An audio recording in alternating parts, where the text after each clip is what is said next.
So we just sort of break it down. So let's take the grid. So I think there's a fundamental conceit in politics that sort of public money costs, private money is free. So like if we get the grid to raise sort of 150 billion, so that's the estimate to build out a renewable ready grid that is going to sort of absorb and be able to distribute the amount of clean energy we need by sort of 2050. The Climate Change Committee and sort of government estimates put that around 150 billion. Could be a bit less, could be a bit more, but it's a substantial sum of money. We can't do that because we're getting rid of inheritance tax. So. No, exactly. So that's it. No grid. Our inheritance is no grid. But then, so then the question is like, if it's public, it's like, oh well, you're going to invest 150 billion pounds. Oh wow! But then if it's like, oh well, National Grid, which is of course not a national sort of entity at all, it's a publicly listed company that's sort of Anglo-American company. It's kind of like, oh well, that's a free lunch. But of course, ultimately, we have to pay for it one way or the other. We either pay for it through bills or through sort of taxation or a mix of those two.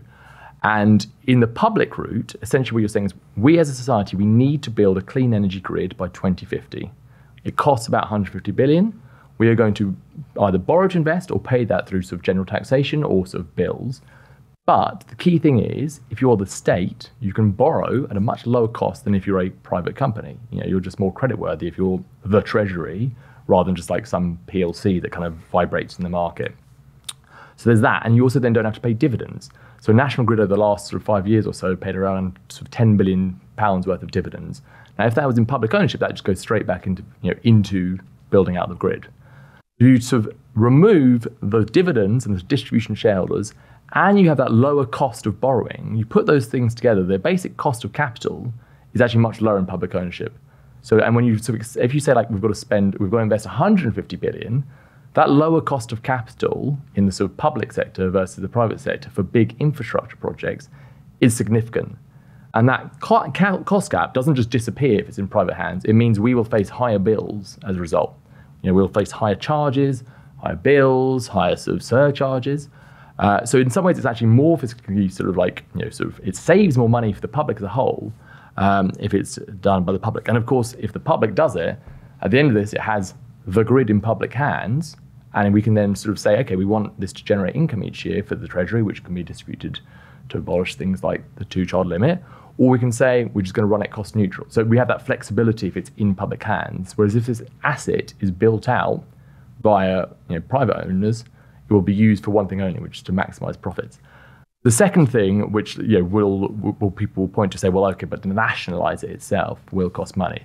But of course, you're buying an asset that will generate income. Now, you might want to generate sort of less income because you're not paying dividends, but you will, it nets out because you're sort of taking on debt, but you're actually sort of getting an asset that will generate income. So in terms of accounting sort of tricks, I know that's not how politics, in terms of accounting, how it works, this is not how politics works, but like in some ways, the nationalization is not the problem per se. The question is, in public hands, can you run it better and more sort of fiscally sort of soundly, which then takes you back to the first sort of things I was talking about, lower cost of capital, no need to pay dividends, you can purely focus on what you need. And just to give one final example, the last week or so, and this is not the grid per se, but it's very relevant, the last week or so, a whole number of offshore wind developers have basically cancelled pretty major offshore wind projects in the UK, or hit the pause button. So Ørsted, which is a big sort of developer, and a number of others, to the tune of this would be like a big part of our future plan to get to sort of net zero sort of energy by 2035 on the government's target. And the reason was they were saying, well, inflation plus high cost of borrowing means we can no longer do that because it's not profitable anymore. It's not as profitable as we were seeking, sort of based on our projections of expected returns before sort of the inflationary sort of surge. Which on the one hand, you say, well, okay, fine. But then we're not going to build that clean energy. So the underlying problem of sort of fossil inflation, of volatile, expensive fossil fuels driving inflation and sort of high cost of business, high cost for households, holding back the economy, is not actually addressed. And whereas if it was in the public sector, we could say, well, maybe it does cost a bit more, but we need to do this as a society. Like, we need to do this. And so we're not going to be constrained by, actually, returns at 6.3 with the higher cost rather than 8.9, so we're just going to hit pause. We would say, actually, it's urgently necessary to do this. we can afford to do this, and the benefits will more than pay for itself over time. So we just get on with doing it. And so we just have more autonomy, more flexibility, more sort of fiscal control in a way than sort of leaving infrastructure development in particular to sort of private, very financialized hands. So it's not just about social good or morality. It's also a potential way to bring down inflation. Yeah, so certainly like action on the energy system, and I'd argue, and Commonwealth would argue, that sort of the public sector having a big role in that is the most direct, most effective, most affordable way to do so. Action on the energy system is a fundamentally important way to get inflation under control. I think given the scale of environmental shocks that are already happening and going to cascade and sort of multiply, I think... What are you on about, mate? Over 40 degrees in Greece? Oh, yeah, exactly. Sounds fucking great. Exactly. I don't know if that's sexy anymore. I think that the argument about, like, you will feel this in your pay packet, this will be cheaper for you, that is something you could actually get on board with. Because it's quite hard for some of the tabloids to put a front page, which is, you are going to have more disposable income if we do this. Yeah. That's quite I think there's the media opposition to it, but I also think as well, you talk about, particularly Labour's agenda, right, in relation to green energy, and some of the stuff in it is economically populist. I think that's the right way to categorise it, right? It is, not only are you going to have more cash, but we are going to go after those bastards with billions of pounds of profit that are paying out these copious amounts of dividends that are making hay while it's pissing it down outside and you're stuck indoors. I think there are aspects of this, talking about the policy ideas around this, that actually are populist, that are quite punchy and have mass appeal in a way that, I don't know, previous conversations, I think, around energy, and maybe this is sort of predates the energy shocks that we have had, and that's why it's sort of become that more flashy issue, whereas previously I don't know whether you could describe energy policy as like potentially populist.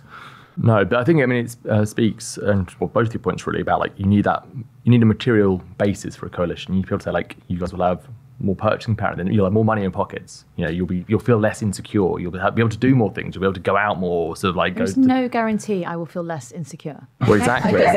Different kind of different type. Exactly. We can't fix all insecurities. You can have your therapist on next week. Don't worry. Yeah, exactly. Nationalise my personal insecurities. Yeah, exactly. Someone else should feel like this too. Yeah, exactly. All of you.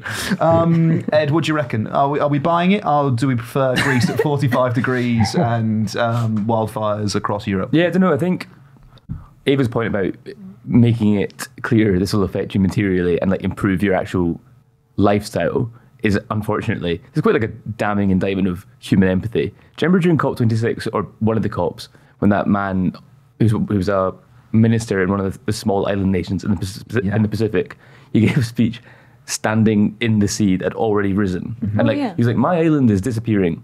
Everyone was like, that's a shame. Anyway, I think people, the limits of human empathy are such until you can actually spend less money day to day. And also, I think you'll run into trouble as well because you've hardwired people to believe that you need companies like Shell and BP in order for the country to keep flourishing. Like English people genuinely, this is based on nothing. I think that they believe that you need that kind of paymaster. And if you were to nationalise and get rid of them, then the whole economy would fall flat. Well, particularly in the case of like BP, for example, like originally it's a colonial endeavour, right? The history of the company, it's not necessarily just private enterprise, right? It was originally the Anglo-Iranian oil company, right?